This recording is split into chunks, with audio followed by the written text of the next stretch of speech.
Hello guys, welcome back to another round of the Pokemon European International Championships.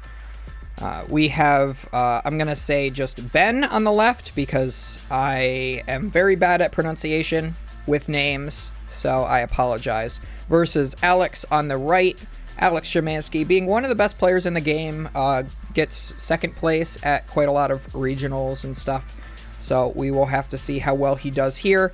I do know all about his deck. It is quite the hot spice. He is playing an Arceus V-Star deck that plays a 2-2 Duraludon VMAX as well as a 1-1 Alolan Vulpix V-Star. Alolan Vulpix is a card that a lot of people have been overlooking multiple times, and it's just that good. It stops Pokemon with abilities from being able to attack it after it attacks. You have to use the attack for that effect to come into play, kind of like Goodra, but things like Gardevoir only have attackers that have abilities, so you would have to play something along the lines of Mimikyu EX in the deck instead of Double Zacian in order to get around something like that. Lugia has an ability, Arceus itself has an ability. You know, there are so many Pokemon that are good attackers in the game that have abilities, and it just kind of walls. As well as the Duraludon walls the Lugia deck. Not a lot of the Lugia decks in this tournament were playing the single strike Urshifu VMAX, which I think they should have been thinking about, because I think Duraludon was something that a lot of people were talking about for the event.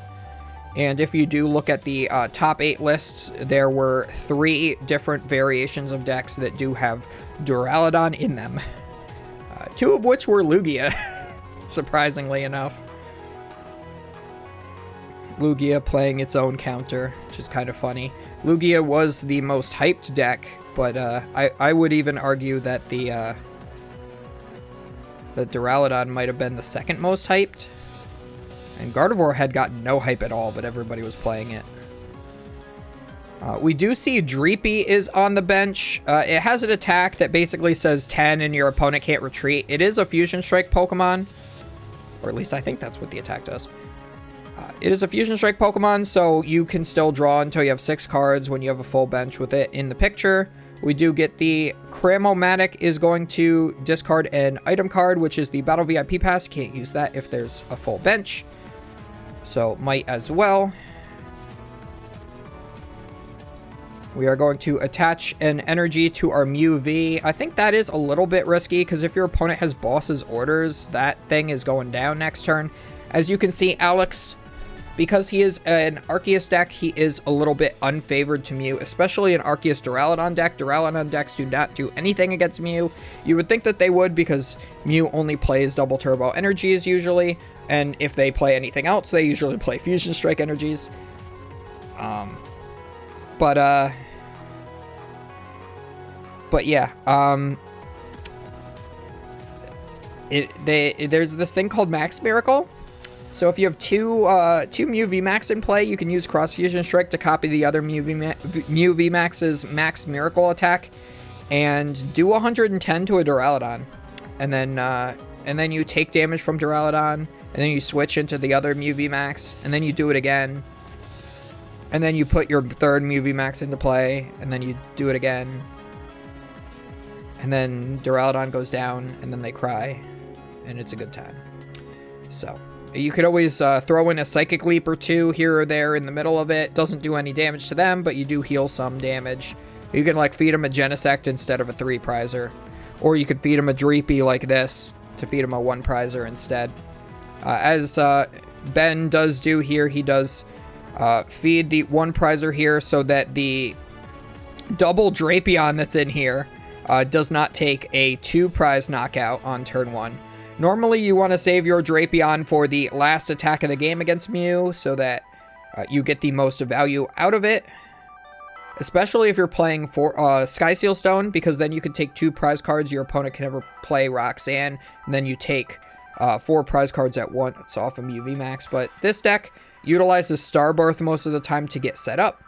And we are going to see the Starbirth get the switch to switch into the Arceus V-Star and use the Trinity Nova and might actually start loading up energies onto these Drapions, which is kind of hilarious in all honesty.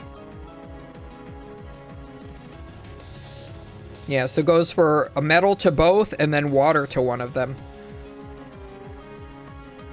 So yeah, the fact that Arceus does have a little, and Duraludon especially, has a bad matchup to Mew here, that is why Alex is on the double Drapion, because then you can knock out one Mew VMAX with the first one, and knock out another Mew VMAX with the second one, and then win the game. You don't have to worry about a Lost City Lost Zoning one of the Drapions, because Mew usually tries to play Path to the Peak. But you do play your own Lost City in Alex's deck because it is so good against things like Gardevoir, and sometimes good against Lost Box as well. Say Lost Box is playing something along the lines of a Galarian Zapdos, you can put that down and Lost Zone it so that your Arceus feels, you know, fine and dandy against it. So it looks like we are Ultra Balling here. We're going to get another Mew VMAX, so we'll have 2 in play here. I think at this point, if you see Metal Energies in the mix here from Alex, you can safely assume that there's a Duraludon in the mix. But the Water Energy might make you question what's going on here.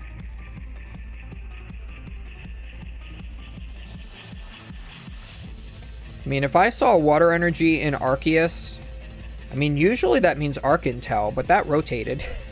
Inteleon rotated, so I would assume Vulpix, just because I was in the know about it.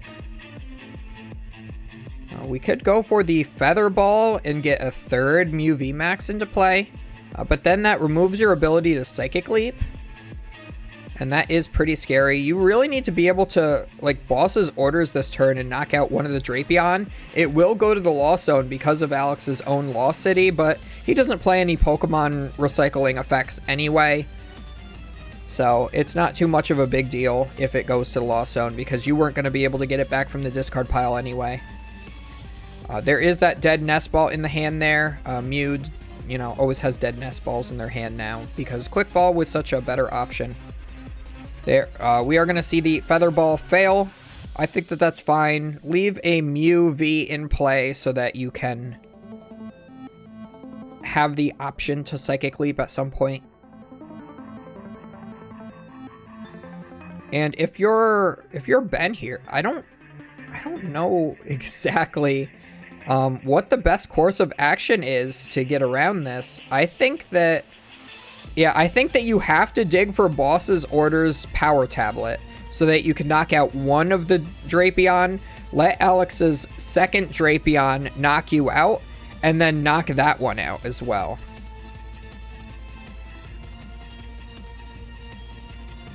There's the Boss's Orders. Oh, thank God. Okay, that was really scary. So we are going to see the Boss's Orders come now, as well as the Path to the Peak to shut off the ability of the Drapion.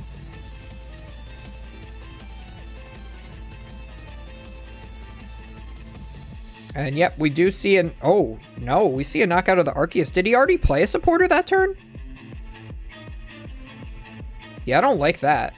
And Alex does play Quad Lost City as the out to Path to the Peak, because you need to be able to use that as much as possible. These Duraludon decks do like to play Colress's Experiment as one of the draw options. I don't think it's that bad of an idea. It does let you just build your same hand up even more. You don't have to, you know, discard your resources with Research. You don't have to shuffle them back into the deck with Judge. Sometimes it might be a little fun to do it that way. And even though Path to the Peak was in play, there is now a double Turbo Energy on the second Drapion. So now this first one will be able to attack... This first one will be able to attack using its ability to reduce its attack cost. Dynamic Tail for 1 less colorless, so that it's 4 colorless for the attack. 1 less colorless for each Rapid, Fusion, and Single Strike Pokemon your opponent has in play. So there are 6. So you're reducing 4 minus 6 is still 0 with Pokemon's math. It doesn't give you 2 free energies on another Pokemon or anything. That would be too fun. So even if Path to the Peak does come into play. The second Drapion now has enough energy to be able to knock out. So Ben does go for the boss's orders on this one that has all of the energy and will be looking for another Path to the Peak. Already has it, it looks like. We are going to Pal Pad. I would say maybe put the boss back. Yeah, it looks like that might be the only supporter that's even in there. Yeah, I'm not sure why. If he had the boss and didn't play a supporter last turn, I'm not sure why he didn't just go for the knockout on one of the Drapion, because that would have felt a lot better. Because I'm pretty sure that's the only one I saw in his discard pile there.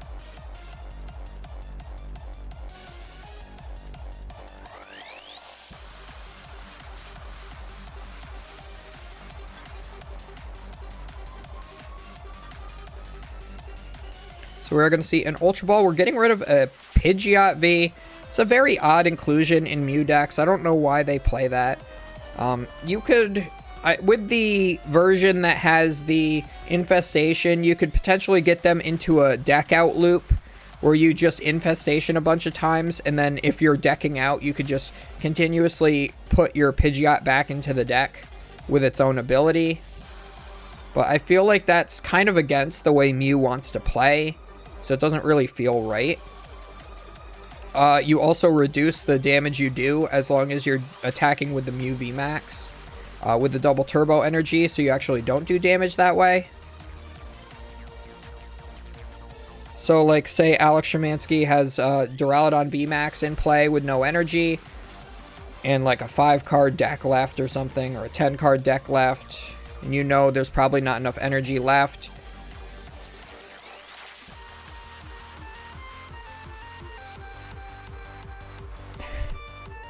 I'm like speechless.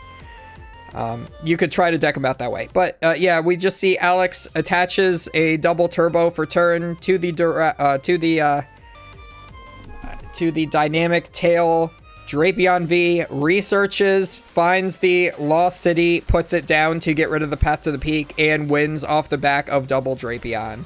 Even starting one, which normally would be awful, but against Mew is pretty darn good, if I do have to say so myself.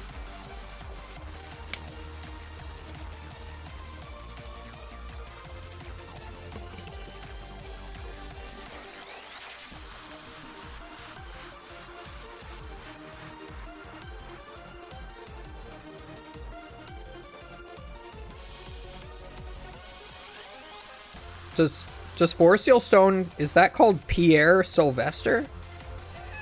That's like my favorite card now.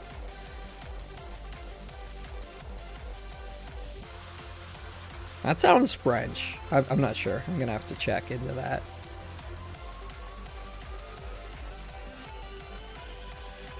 Seeing opponents playing cards in different languages is just fun sometimes. I was at a league challenge the other day and somebody was playing a Japanese fighting energy. And it was the last round and I got down paired.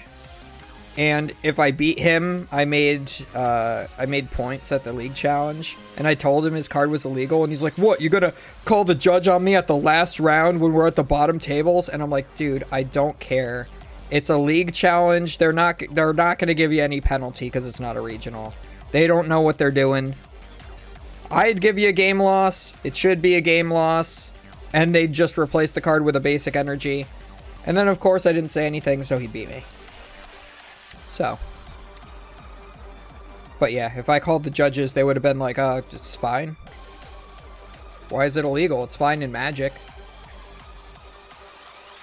Because that's how these small local tournaments go. A lot of people are going to be finding out that Rude Awakening very soon. If they're playing in their first cups and challenges. After only having played in regionals for 2 years.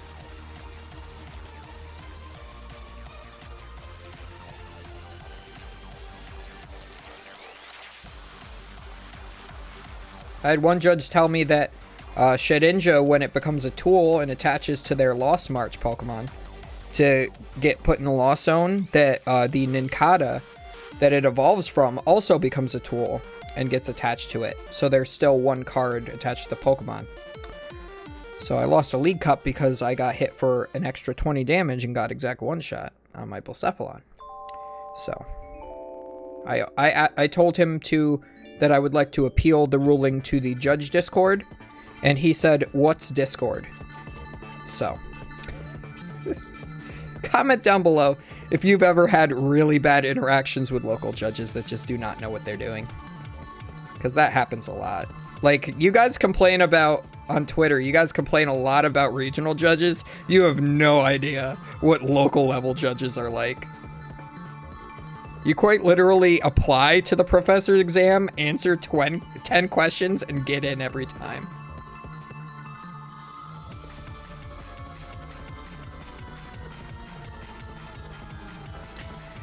Alright, so Ben had a pretty bad start, only had 3 Pokemon in play. At least leaves the Genesect active, so his only Mew V in play isn't the one getting knocked out.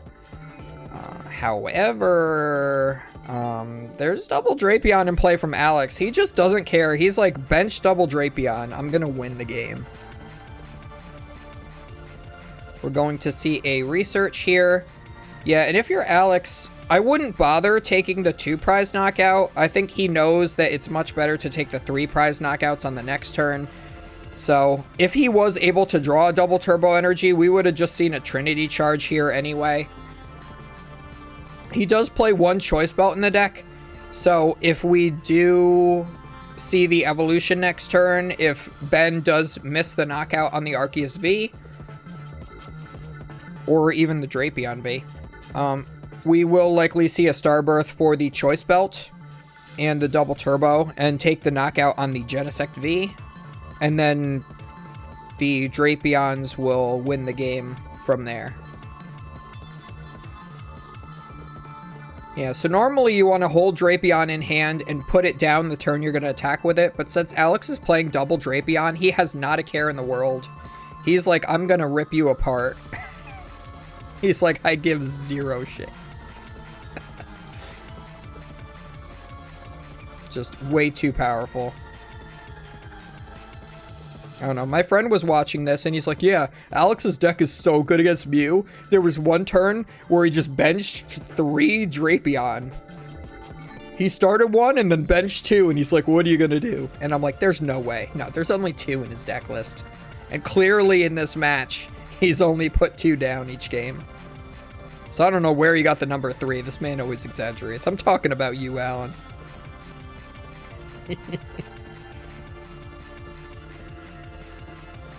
We all know that one guy that exaggerates about everything.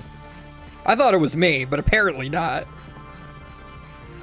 Alright, so we do see the Ultra Ball does get the Arceus V-Star. We will be able to Starbirth should we need to this turn. If we have a research in hand, we might as well research first and then Starbirth if we missed the cards that we needed. But if you can save the Starbirth for later, it's even better that way. Oh, we have the Choice Belt. So yeah, all we need is to draw the double turbo energy off of this. And there it is. Yeah, we don't even need to Starbirth, so we can save that for a future turn if the Arceus still lives.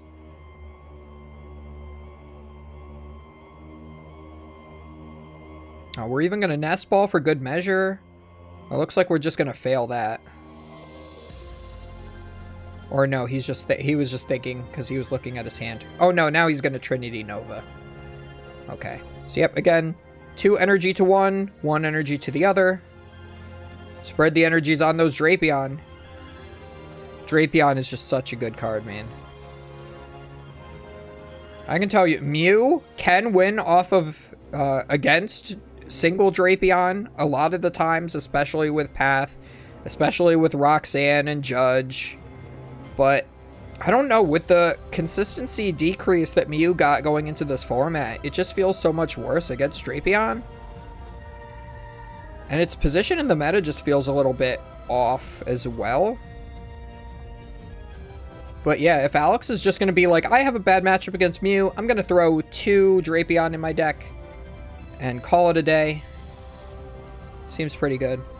In my version of Alex's deck when I built it, since this is a known deck now, and a lot of people have been hopping on the Dura Drapion Vulpix train, I did feel it warranted to cut one Drapion for a Galarian Zapdos V, so that you have a better chance in the mirror.